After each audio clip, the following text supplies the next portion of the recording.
Tissue park বন্ধ হয়ে যাওয়াতে যাদের খুব বেশি মন খারাপ হচ্ছিল তাদের জন্য আজকের ভিডিও। মাত্র 100 টাকা এন্ট্রি ফি দিয়ে এত সুন্দর একটা পরিবেশে মজার কিছু রাইডে চড়তে পারবা। আসসালামু আলাইকুম আপুরা, কি অবস্থা সবার? I hope you are all doing really well. প্রতিদিন এত ব্যস্ত থাকা হচ্ছে কাজ নিয়ে, আমি একদমই টাইম পাচ্ছি না নিজের জন্য। আমার হঠাৎ করে মনে হলো যে একটু বাইরে কোথাও ঘুরতে যাওয়া যায়। প্রথমে কিন্তু ভিডিও করার একদমই উদ্দেশ্য ছিল না, ভাবছি জাস্ট আজকে একটু ঘুরবো। যেহেতু কন্টেন্ট ক্রিয়েটর, হাতে ফোন থাকলে অবশ্যই ফোনের ভিডিওটা অন হয়েই যায়। যাই হোক, আমরা চলে আসছি ম্যাজিক আইল্যান্ডে। এটা হচ্ছে কেরানীগঞ্জ কোনাখোলার ফায়ার স্টেশনের একদম অপোজিট। এটা আনোয়ার সিটি নাকি আনোয়ারা সিটি যেন কি বলো, ওই জায়গাটাতে পড়েছে। আমি না বাসা থেকে বের হওয়ার সময় চিন্তা করতেছিলাম আমি অনেক লেট করে ফেলছিলাম, ওখানে গিয়ে ঘুরতে পারবো না, একটু পরে সন্ধ্যা হয়ে যাবে। এটা চিন্তা করে দুপুর বাসা থেকে বের হয়ে যে কি ভুল করেছি। বাইরে যে কি পরিমাণে গরম ছিল, গরমের কারণে পুরো পার্কটা ঘুরে দেখার আমার তেমন ইচ্ছাই করতেছিল না। বাট এই রাইডটা দেখো, এটা নর্মাল রাইডের থেকে একটু ডিফারেন্ট। নর্মালি কিন্তু আমরা সবাই এই জিনিসটাতে চড়েছি, তবে এটা ডিফারেন্ট হওয়ার কারণ হচ্ছে এটা মাটি থেকে প্রায় 10 ফুট উপরে নিয়ে তারপর ঘোরাবে। ভিডিওতে দেখতে যেমন উঁচু মনে হচ্ছে, এটা আসলে অনেক উপরে নিয়ে তারপর ঘোরাবে। এটা একটা কার রাইড, আরো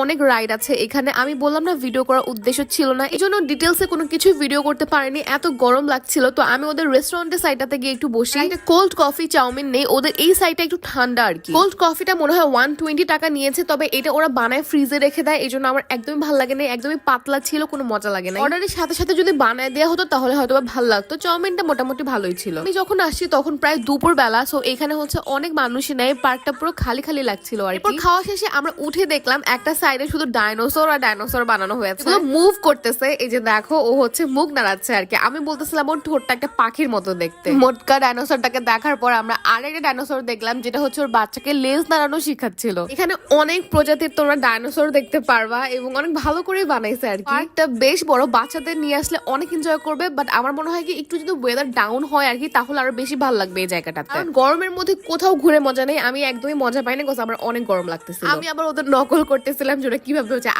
আউ করতেছে। যাই হোক, এইখানে আবার দেখলাম যে ওরা ইনস্ট্রুমেন্ট বাজাচ্ছে, ডাইনোসরদের গান শুনে আসছে, মজার না ব্যাপারটা। যাই হোক, এখান থেকে পরে আমরা দেখলাম যে একটা বড় গরিলা বানানো হয়েছে। এটা বিশাল বড় ছিল আর এটাও মুভ করতেছিল, মানে জায়গায় হচ্ছে অনেক বড় এগুলো স্ট্যাচু বানানো হয়েছে। ইন্টারেস্টিং ব্যাপার কি জানো, ওদের হচ্ছে এই ড্রাই পার্কটা থেকে না ওয়াটার পার্কটা বেশি সুন্দর। আমি অনেক ভিডিওস দেখেছি ওয়াটার পার্কের, ইনশাল্লাহ একদিন যাবো এবং তোমাদেরকেও দেখাবো। এখানে একটা লম্বা মাথার ডাইনোসর দেখলাম, যেটার পিঠের উপর বসতে মন চাইতেছিল আমার। এই পার্ক পুরোটা জুড়ে না বসার জায়গা অনেক করেছে, এই ব্যাপারটা আমার কাছে ভীষণ ভালো লেগেছে। এই হচ্ছে ম্যাজিক ট্রি, যেটা কথা বলে প্লাস হচ্ছে ওর আইব্রোসও নাড়ায়। সাথে পোলিওতে আক্রান্ত বাঘও দেখলাম, যেটা পা দেখে মনে হইতেছিল এটা কোনো বকের পা। বকের কথা বলতে বকও সামনে চলে আসলো। বিশাল বড় এই জিনিসগুলা এদের কাছে আমাকে পুরো মশার মতো লাগতেছে। বিশাল বড় জিরাফ দেখলাম, যাদেরকে একটু আদর করে দিছে আমি। এরপর আমি চলে গেলাম হচ্ছে রাইডের সাইডে। এটা হচ্ছে একটা রোলার কোস্টার, বাচ্চাদের জন্য বেসিক্যালি আর কি। খুব ছোট একটা জায়গার মধ্যে রোলার কোস্টারটা বানানো হয়েছে। আমাদের দেশে তো বড় রোলার কোস্টার নাই, আমার খুব ইচ্ছে করে বাইরের দেশের মতো একটা বড় রোলার কোস্টারে উঠবো। তবে ফ্যান্টাসিটা মোটামুটি ছোট হিসেবে ঠিকই ছিল,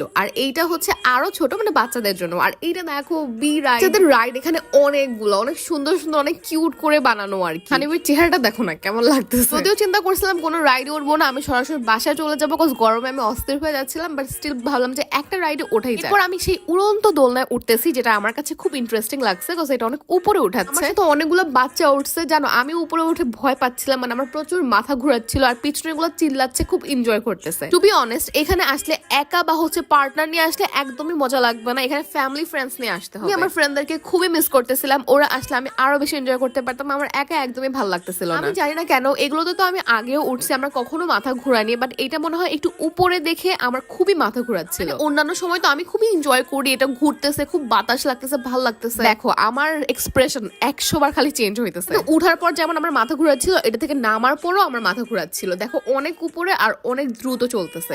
এরপরে হচ্ছে একটা ক্যাঙ্গারু রাইড দেখলাম। আমি নেক্সট কোনো ভিডিওতে ওয়েদার যদি ভালো থাকে একদিন গিয়ে ডিটেলসে তোমাদের একটা ভিডিও দিব। আর আজকে হচ্ছে এই পর্যন্ত, গরমে থাকতে না পেরে বাসায় চলে আসছি।